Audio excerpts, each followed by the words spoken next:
Hello everyone, तो कैसे आप सब लोग। तो चैनल पर आपकी एयरफोर्स फेज टू प्रिपरेशन साथ साथ चल रही है। मैं आपको एयरफोर्स का फिजिकल कैसे होता है वो देकर दिखा चुका हूँ। अपना सेल्फ इंट्रो मैंने खुद देकर दिखाया था और उसका जो फॉर्मेट है वो पिक्चर के फॉर्म में टेलीग्राम चैनल पर शेयर भी कर दिया था। ठीक है, ग्रुप डिस्कशन की प्रिपरेशन में हम 5 टॉपिक अभी तक तैयार कर चुके हैं। आज हम करने वाले टॉपिक नंबर 6 जो है हमारा old age homes and retirement house. तो ये दोनों टॉपिक सिमिलर ही है। इन दोनों पॉइंट्स में क्या है, आपका सेम ही बातें आप बोल सकते हैं। बस आपको ओल्ड एज होम की जगह रिटायरमेंट हाउस लिखना है और रिटायरमेंट हाउस की जगह ओल्ड एज होम्स को लिखना है और आपके जो बाकी सारी चीजें वो सेम चलेंगी। ठीक है, तो आपको क्या करना होता है, इंट्रो में पहले 30 सेकंड में आपको अपना इंट्रो देना है। उसके बाद जो टॉपिक का इंट्रो है, तो टॉपिक का इंट्रो देने के लिए मैंने आपको बता रखा है कि टॉपिक का सीधा मेरिट और डीमेरिट ना बताए, पहले टॉपिक का मतलब क्या है, ओल्ड एज होम है क्या और उनका कार्य क्या है वो बताएं आप। ठीक है, तो देखते हैं intro. Old age homes is usually the place, a home for those old people who have no one to look after or those who have been thrown out of their homes by their children। तो यहाँ तक एक para बनता है। तो old age home का मतलब बताया इसमें मैंने कि ओल्ड एज होम एक प्लेस है, एक जगह है और होम है उन बुजुर्ग लोगों के लिए, उन वृद्ध लोगों के लिए जिनके पास कोई दूसरा नहीं है उनकी देखभाल करने के लिए। मतलब जब वो बुजुर्ग हो जाते हैं, वो किसी कार्य करने में असमर्थ हो जाते हैं, तब उनके पास ना ही उनके बच्चे हैं और ना ही उनके साथ उनके रिलेटिव्स हैं जो उनकी सहायता कर सके। तो उनके लिए एक घर का कार्य करता है ओल्ड एज होम। ठीक है, और उन ओल्ड पीपल्स के लिए भी जिनके बच्चों ने उनको घर से बाहर भगा दिया है, बेघर कर दिया है, उनके लिए भी एक घर का काम करता है क्या, ओल्ड एज होम। तो ओल्ड एज होम क्या होता है और कैसे काम आता है वो बता दिया। उसके बाद old age Holmes provides them a place. Old age home ऐसे लोगों को एक जगह देता है, एक घर देता है, where they can get all the facilities, जहां पर वो सभी तरीके की फैसिलिटीज मिल जाती है उन्हें जो जीवन जीने के लिए जरूरी है। जैसे कि खाना, कपड़े और जगह, shelter, like food, clothing and shelter. तो रोटी, कपड़ा और मकान, जो बेसिक जरूरतें हैं आदमी की, वो सब यहाँ पे ओल्ड एज होम से मिल जाती हैं। कई ओल्ड एज होम्स क्या होते हैं, प्राइवेट होते हैं और कई पब्लिक होते हैं, गवर्नमेंट ने बनाए होते हैं लोगों की सहायता करने के लिए। ठीक है, तो ये आपका एक इम्पैक्टफुल इंट्रो बन जाएगा। अगर आपका टॉपिक रिटायरमेंट हाउस से रिलेटेड आता है तो आपको सिंपल क्या करना है, जहाँ पे आपने ओल्ड एज होम बोला था वहाँ पर आप रिटायरमेंट हाउस बोल दीजिए और आपका सिंपल काम चल जाएगा। ठीक है, तो old age Holmes, retirement house, कोई भी टॉपिक आए तो आपको स्टार्ट में क्या करना है, मेरिट डिमेरिट नहीं बोलना है। आपको पहले जो उसकी बेसिक डेफिनेशन है, जो उसका कार्य है उस पॉइंट का, जैसे ओल्ड एज होम का जो कार्य है वो बताया मैंने। ऐसे कोई भी टॉपिक है जैसे स्मार्टफोन, तो उसका कार्य क्या है, उसका डेफिनेशन क्या है वो बताएं आप। ठीक है, जैसे जितने भी टॉपिक मैं करा रहा हूँ पहले आपको डेफिनेशन बताता हूँ उसके बाद मेरिट डिमेरिट हम डिस्कस करते हैं।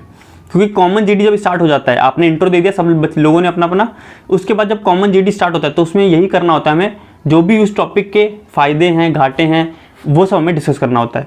तो अगर आप डिफेंस के लिए प्रिपेयर कर रहे हैं और आप ऑनलाइन कोचिंग लेने के लिए प्लान कर रहे हैं तो आपके लिए अनअकैडमी का सब्सक्रिप्शन यहाँ पे बेस्ट रहेगा, क्योंकि यहाँ पर आपको मिनिमम फी में काफ़ी सारे बेनिफिट्स मिल जाते हैं। ठीक है, और अभी इन्होंने जो नया प्लान निकाला है जिसमें एनडीए के लिए स्पेशल बैच और air force XY, navy, coast guard, ये जो तीनों एक ही टाइप के एग्जाम है, इन तीनों के लिए एक स्पेशल बैच। तो जो दोनों एग्जामों के लिए बैच निकाला है वो काफ़ी यूजफुल रहेगा। अभी प्राइस डाउन चल रहा है तो अभी आप लेंगे तो आपको स्पेशल बेनिफिट्स मिलेंगे। ठीक है, जल्दी प्राइस बढ़ जाएंगे तो अभी लेने में आपके फ़ायदा रहेगा। ठीक है, इसी में अनअकैडमी ने संकल्प 2.0 बैच निकाला है एनडीए को टारगेट करने के लिए और एयरफोर्स XY को टारगेट करने के लिए स्पेशल तेजस बैच निकाला है।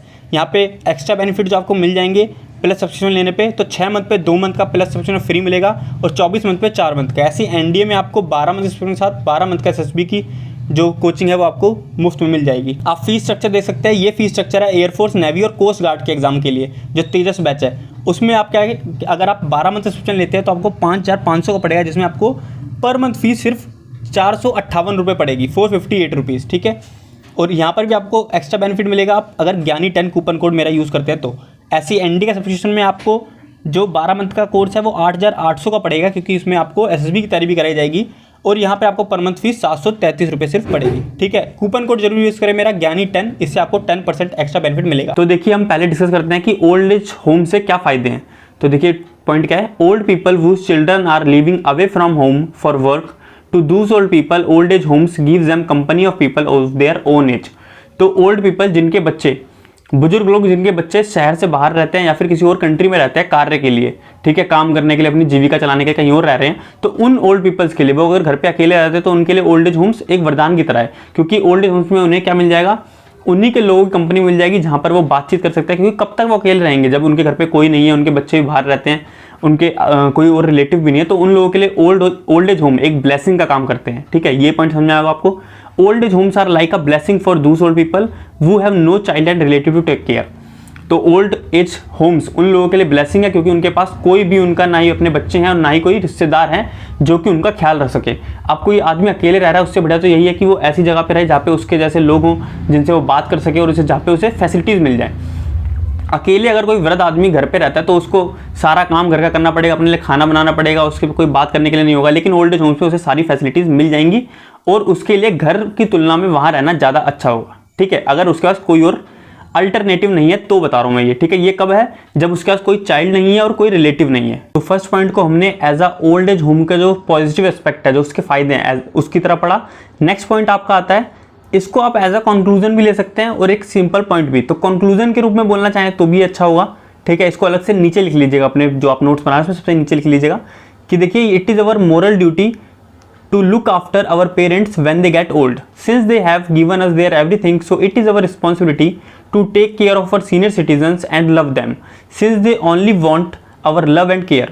तो इसके पॉइंट के द्वारा हम क्या बोल रहे हैं, ये हमारी मोरल ड्यूटी है, ये हमारा कर्तव्य है कि हम अपने पेरेंट्स जो कि अब बुजुर्ग हो चुके हैं उनका ख्याल रखें, क्योंकि उन्होंने अपना सब कुछ हमें दिया है, हमें पालने पोसने में उन्होंने अपना सब कुछ लगाया है। तो अब हमारी ये जिम्मेदारी बनती है उनके प्रति कि हम भी अपना थोड़ा प्यार और जो अपनी केयर है उनको करें और उनको जो उनके हिस्से का प्यार है उनके साथ शेयर करें। इस पॉइंट को मैक्सिमम लोग बोलेंगे ही कि ये हमारी जिम्मेदारी बनती है कि हम अपने बुजुर्गों का ख्याल रखें और उनकी जो भी ज़रूरत है उन्हें पूरा करें। ठीक है, ये पॉइंट आपको इजीली याद रह जाएगा। अब आता है थर्ड नंबर पॉइंट। तो थर्ड नंबर पॉइंट में हम डिस्कस करेंगे ओल्ड एज होम का एक नेगेटिव जो पक्ष है, नेगेटिव एस्पेक्ट है, उसको डिस्कस करेंगे। The atmosphere in an old age home is impersonal, living there does not have that personal feeling to them as they get in their homes. तो them का मतलब क्या है? Old age peoples. तो क्या एटमोसफेयर जो आपको ओल्ड एज होम में मिलता है वो इम्पर्सनल होता है। इम्पर्सनल मतलब एक पर्सनल एटमोसफेयर होता है जहाँ पर आप कुछ भी कर सकते हैं अपने घर में, आप चाहे कैसे भी बैठे हो, कैसे भी खाएं, कैसे बात करें, वो कुछ डिपेंड नहीं करता। लेकिन ओल्ड एज होम में काफ़ी सारे लोग रहते हैं, तो आप क्या बोल रहे हैं, क्या एक्ट कर रहे हैं, वो थोड़ा आपको सोच समझ के करना पड़ता है। तो एक इम्पर्सनल एटमोसफेयर आपको मिलेगा। वहाँ पर रहना ऐसी पर्सनल फीलिंग नहीं देता जैसी घर पे रहने में पर्सनल फीलिंग मिलती है। आप जब अपने गांव घर में रहते हैं तो आपको एक अलग अच्छी सी फील आती है, लेकिन आप कहीं बाहर जाएं घर से, ठीक है, काफ़ी दिनों के लिए, तो आपको एक लगेगा, थोड़ी बहुत तो उलझन सी लगती है कि हम कहाँ पर आ गए हैं। तो ऐसी फीलिंग ओल्ड एज होम्स में रहने पर कभी कभी आ जाती है लोगों को, और ये क्या करता है, give rise to emotional problems. Emotional जो दिक्कतें हैं हमारी, उन दिक्कतों को जन्म देता है। क्या होता है कि हम लोग काफ़ी दिन तक जब बाहर रहते हैं, क्या होता है, हम लोग अपने जो चिल्ड्रन हैं, बच्चे हैं और जो रिलेटिव्स हैं, उन्हें मिस करने लग जाते हैं। चाहे उन लोगों ने आपको छोड़ा है, बाहर भेज दिया घर से, वृद्ध लोगों को, लेकिन कहीं ना कहीं जो उनके बच्चे हैं उनकी याद उन्हें आएगी, रिलेटिव्स की याद आएगी, तो इससे उनको इमोशनल प्रॉब्लम्स होगी, उनकी तबियत खराब होने लग जाएगी। तो ये ओल्ड एज होम के एक नेगेटिव एस्पेक्ट है। ठीक है, नेक्स्ट फोर्थ नंबर पॉइंट है आपका, in the old age Holmes old people get proper care and facilities for routine living, but they miss the feeling of love and care from their loved ones.